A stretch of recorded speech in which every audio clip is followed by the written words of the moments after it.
What's up, you guys? Marty Schwartz here with Marty Music. Really excited to be bringing you guys another episode of Guitar Tours. This time we're still at Songbird's Guitar Museum, and I'm here with David Davidson. Now this is our part two of our visit. Last episode we focused on all these crazy, amazing Fenders, and you have amazing knowledge. Just in case you guys haven't watched that episode, we'll have a link down below for it, for all the Fenders here at Songbirds that we covered. Now we have switched beasts. Yeah, and we're talking about what you're holding is just one of the most unbelievable stories in electric guitar history. I don't think anyone wants to hear it. All right. Well, we can just move on. But the great thing about the Gibson Explorer is the fact that, Gibson made a very small amount. There's a rumor anywhere between 19 and 22 pieces that were made in the late 50s. The problem is that the guitar was very futuristic. Honestly, it just scared the heck out of the dealers and the people that wanted to play them, the dealers that had to sell them, and those guitars were shipped off to dealers,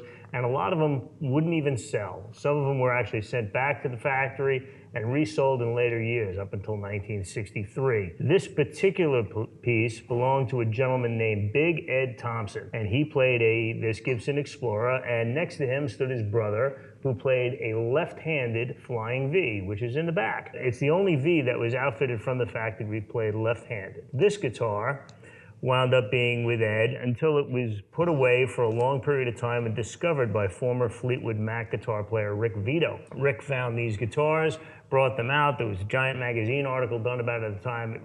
Finding one of these is much tougher than finding a needle in a haystack. There have been many forgeries of these guitars made, and finding genuine ones is a very difficult thing to do. These are made out of a wood called Karina, which is a brand name, a name given by Gibson for African limba wood, which was made to be a cheaper alternative to mahogany. One of the problems that they had, besides the fact that they couldn't sell because of their futuristic look, is that it was known that their sawdust from cutting these proved to be carcinogenic and made some of the employees sick. What basically wound up happening is that they canceled this project soon after they started it.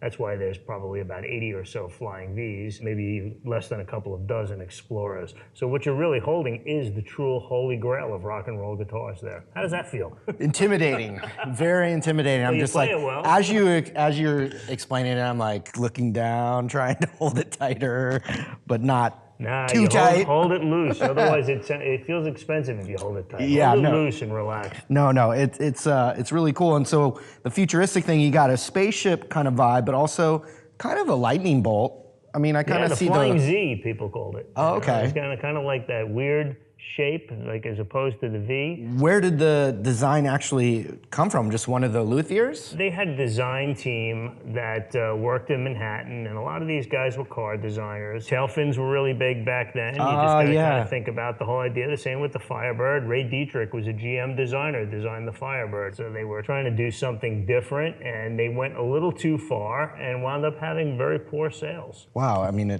just feel the size of the neck on that thing. It's like walking around with a Louisville Slugger. It really is, yeah. It's a big, giant neck. That wood is incredibly resonant when we talk about sustain. right. I mean, that's one of those guitars that will just play and play and play. They're wonderful, wonderful instruments.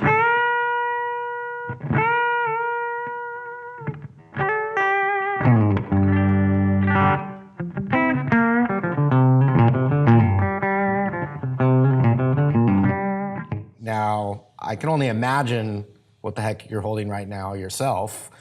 This burst here. Yeah, this is a beautiful 58 with just the craziest top, and I don't know if you can even really appreciate it in the light or not. We'll do our best. There's like a movement that you can actually see in the top. This is a beautifully preserved, but yet wonderful playing guitar. 58 is an interesting year. Yeah. It's the year that they decided to go from the gold top, which was the gold standard, which Les Paul preferred, to the sunburst finish. When they came out with the humbucking pickup in 57, that was a giant game-changing thing, okay? To have a guitar that you could turn up and hold like this and there's no 60-cycle hum like you heard in the Fender guitars, that was a big innovation. On top of that, they got the big neck, and people loved the big neck. The one thing that they didn't get that took them one more year was the larger fret, which allowed you to bend strings. Got it. 58, the frets are still tiny. Les Pauls almost died a really, really bad death. Keith Richards went on Ed Sullivan in '64, I believe, playing a Les Paul with a Bigsby, played it satisfaction and changed the world of electric guitars. Yeah, and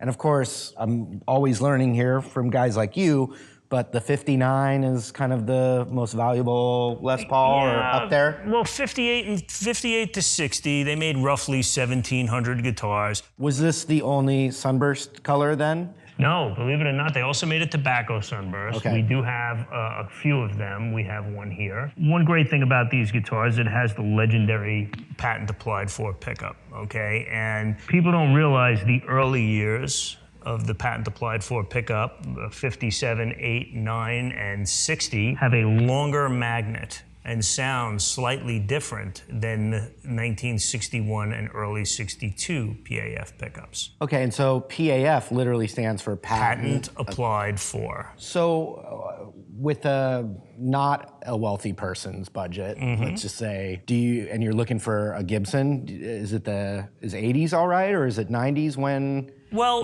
forget the 60s. Yeah, they kind of went through a resurgence in the 90s. Okay. Once they got them out of Norland's control again, they had some really good playing guitars for a while, especially their custom and historic division. To this day, they make a very, very good guitar. I was also going to say that I got to tour the custom shop. Yeah. And those guitars were they're beautiful. Phenomenal. Yeah. They're beautiful, and they're made really well, and it's a great group of guys putting those things together. All right, David, so we've looked at it. Let's, if you don't mind, I'd just like to hear a little bit of it, even if it's just the chords or some licks, whatever you got. I think it'd be best to show off the different tonal possibilities. Great.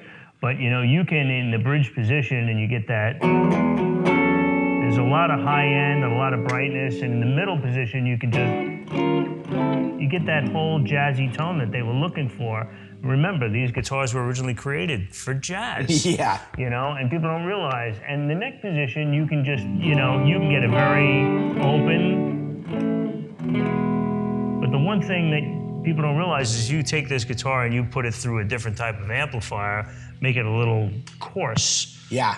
Okay, and these guitars can blow your head off. Right. And that's the thing. Right now, it sounds like a docile little sheep. But trust me, there's a lion in here. And it just all comes down to how you're playing it. All right, David, we've got another interesting looking guitar here. Looks like it's missing a couple strings to the average viewer. I certainly don't know what it is, and I know you're gonna have a good story about it. So what is it? And I like the color too. This is kind of what happened at Gibson sometimes when the boss went home and the employees were left to their own access to parts and stuff. And what this is a EB2D bass body, or an EB2D. The neck is a tenor neck. It's got bow tie inlays like a banjo. So it's a one-off guitar. It's just such an odd looking instrument, but it's got the little widow's peak on the back, which you used on high-end arch tops. So whoever had this guitar just said, I'm going in the parts bin, I'm gonna go grab the best of everything. So it's got gold Grovers. I'm not a big tenor guitar player by any means, but you can hear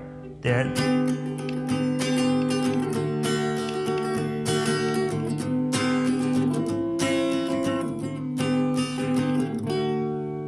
So we're talking about just a one-of-a-kind historical piece of Gibson history, really. Yeah, it's look, I don't know if you'd want it in your collection, but when you have a museum, you gotta have something like this. And the guy that put it together probably brought it to his bosses and is like, this is the next big thing. Yeah, no, you know what, it probably, I doubt it probably went more like this. Hey, can I give you $15 for the wood that I used? I think it was probably something more like that. Let's move on to another Gibson. I don't know what we have next, but I can't wait to find out. I can't wait to find out. Don't you worry, we're not running out. Anything look unusual to you about this Les Paul Custom?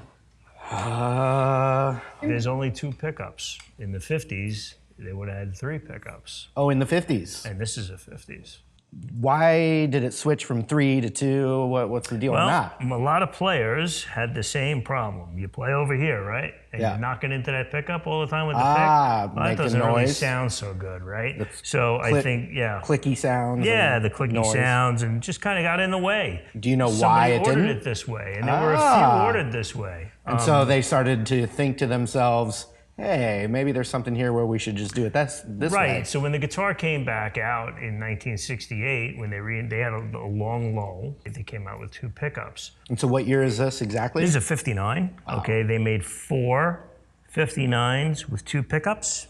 The interesting thing about Les Paul Customs is that they basically upscaled the Les Paul model guitar, like the Sunburst one we played before, an ebony fretboard instead of a rosewood fretboard, and real mother of pearl blocks instead of mother of toilet seat, like on the other one, right? Many layers of binding. Instead of a single layer of binding, you have 5 layers of binding. Also, the binding travels beyond the neck, around the headstock. You have the split diamond inlay. You have an upgraded tuner made by Kluson. A lot of people call these waffle tuners because it looks like a waffle iron. Yeah. Right? So you see that. Also, 3 layers of binding all the way around the back of the guitar. So they upscaled just about everything. Is that because of the guy that ordered it? No, Okay. This was a model. This is a production model. Okay.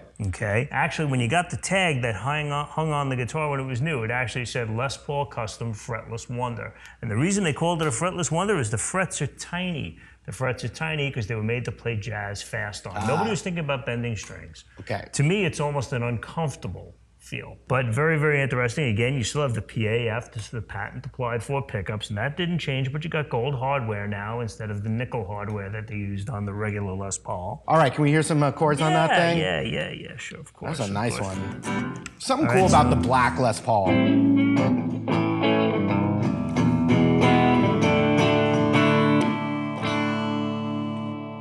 Yeah, lots of sound choices.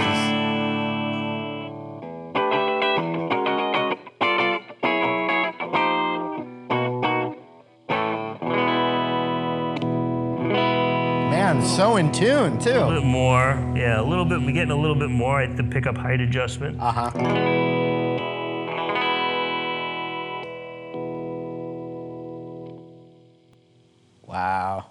Now, have you ever gotten an amazing guitar at a time where you weren't looking, like you were just walking and there was like a garage sale or like just some random story where you weren't on the hunt and it just found you? It's astonishing to say, but it happens so often, it's unbelievable. Okay. And a lot of times now, with the electronic age, it's not so much that it happens that I'm walking into a garage sale, but I just happen to go on my phone, or somebody happens to email me that they just saw this thing.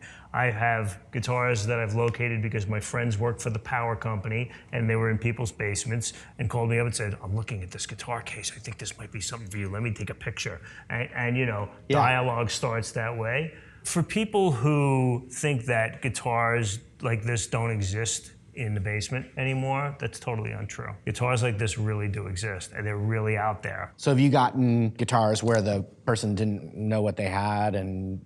I do a lot of educating, believe it or not. One of the great things that can happen here is that you can sell it into a museum collection, and we can take a picture of you, and you can give us a picture of you with that guitar when you got it for Christmas in 1965, and we can put that before and after picture, and you can write us a beautiful letter about how you got that guitar, and we can save that for you and for your kids and for your grandkids here. And that legacy is really important. A lot of people want to leave something. You know, hey, I played in a garage band that played at Palisades Park in New Jersey in 1965, and here's the picture. Yeah. And there's the guitar. And now grandkids can come in and see it. That's what we're here for. That's the cool part. Yeah, that is cool. Well, speaking of super cool, what else we got? Where are we going with this Gibson journey? Yeah, we'll keep it on the interesting side. Okay, I like that. I like that. Let's see what you're gonna bring. I don't know yet.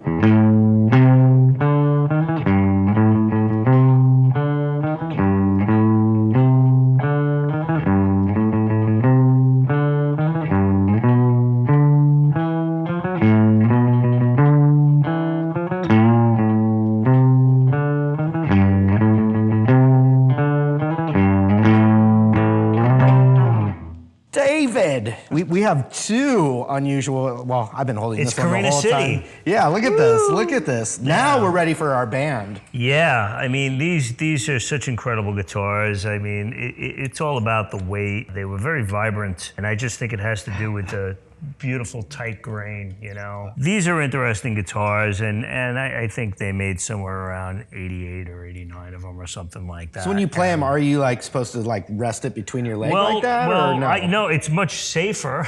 they give you this little skid pad here, which is really neat, which is actually... Skid pad, what? And isn't that cool? Really what that is that's the underside of the mats that they used on the floor at Gibson.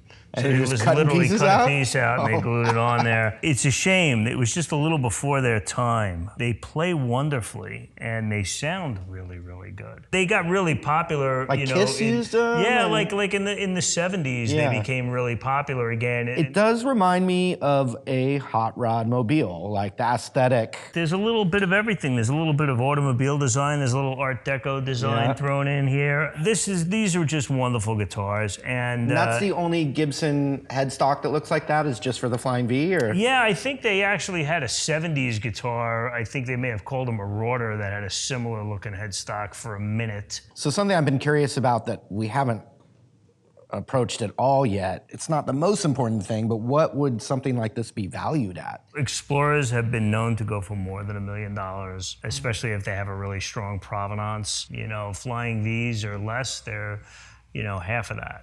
We're down to the last guitar for this episode, but I've had such an amazing time. We're definitely going to be back. We've already been talking about some cool ideas of collaborating that we can do together. Absolutely. But for this session, we've got one more, and it's probably my favorite guitar. It's the ES335. The year, I don't know what year, I don't know what. It looks amazing. What do we got? It's a 58. 58 was an interesting year. They introduced the 335, 45, 55, and ES stands for Electric Spanish. A lot of people don't know that. I didn't know that. And this one is an ES335 TD, and that means thin line, dual pickup. Is the 55 like hollow, for real hollow? No, or no, what's no, it's solid the same. The only difference in the 355, it's a little more ornate, just like a Les Paul Custom is to a Les Paul Standard. Ebony, you know, blocks, a lot more pearl, a lot more binding, right? The 335 is really one of the most amazing instruments, and I'll tell you why. A lot of people think this guitar is hollow, but it's not. It's solid. There's only 2 hollow wings past the bridge on each side, okay? And it's made of maple, laminated maple, and the block inside is mahogany. So what are you getting? You're basically getting a burst with maple wings. If there was ever a close proximity between 2 guitars, you can call a burst a 1, you can call this a 1A. I can't even call it a 2. They're such incredible sounding guitars.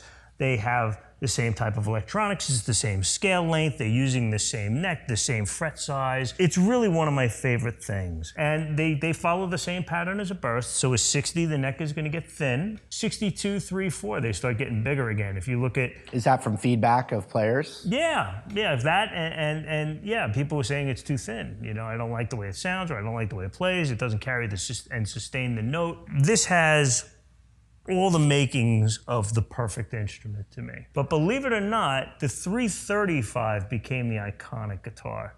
The 45 and the 55 were offered originally only in stereo, and that's a pain in the neck. You know, can't sit here without hearing it a bit. You know, just love to hear what you got from it. Yeah, what I like to do with a guitar like this a lot is I just like you to hear what the guitar is capable of, and it's like, to me, a great note bend and hearing how the sustain goes a lot of times goes a long way to telling you how a guitar is going to sound. And, you know, we're using no effect here. Right. And we're at very low volume. But that note's just going to ring. You know, and that's one of the things that I really love. The other thing that I love is that they tend to get incredibly warm.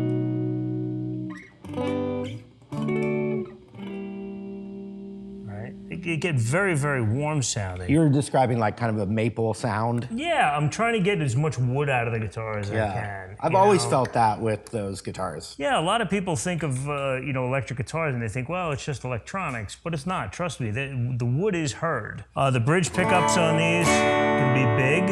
They're big, they're brash, they're bold. Now take in consideration, like we talked about before, if you overdrive a guitar like this, the notes will last forever. Yeah. You know, so to me, it's just a, you know, to me, you can hear Clapton's sound in there, to me. Yeah. You know, the middle center pickup, you know, center position with both pickups. Yeah. They just go. Well, David Davidson, man, thank you so much. I can't thank you enough. This was so wonderful to hang out with you, and we're so happy that you came. Thank you. It was really, really a cool experience. I just feel like I can't wait to get back here and look at more. There's really an endless amount that we can talk Come about. back and let's do an extended hang. And look at this. I mean, this guy, the knowledge, right? It's amazing. So I also want to make sure that you guys check out the links that we have below. It's songbirdsguitars.com. Got it. And we hope you're there. And again, we're all over social media. You can find us on Facebook and Instagram and Twitter and you name it, we're there. It started as a museum and it became a whole music experience. And we're growing. And just like the neighborhood around us is growing. And we'd love for you to be a part of it. So please come on out.